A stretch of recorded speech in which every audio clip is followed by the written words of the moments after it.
there's empirical evidence everywhere that a more emotionally intelligent workforce produces more output and is more productive and is more effective.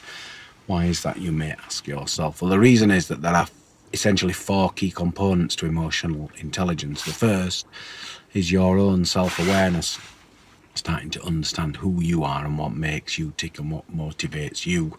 And as you know, looking at the person sat next to you, what motivates and makes you tick is slightly different to what makes them tick. So the first step is self-awareness.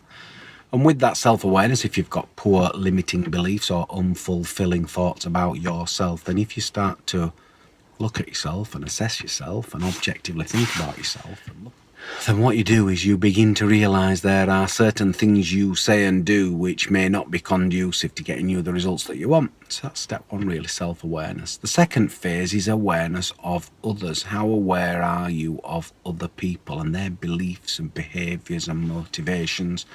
What causes them to act and react the way they do, especially how they act and react to you and what you say and what you do once on other people.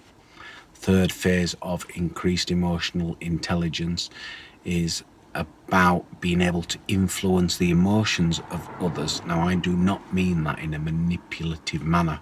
What I mean by that is that if you have, on all things being equal, a win-win scenario, then if you can give someone else a positive emotional experience, then that will most likely work to your and their advantage. Fourth and final stage is improved relationships. So if you are increase awareness of yourself and increase awareness of others and create empathetic relationships, in other words, relationships based on understanding another person's feelings, then you should yield more mutually rewarding relationships.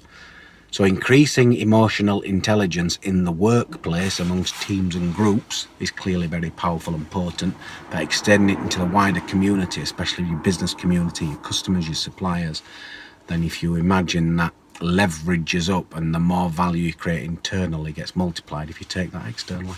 So that's a view of emotional intelligence and what it is and why it matters.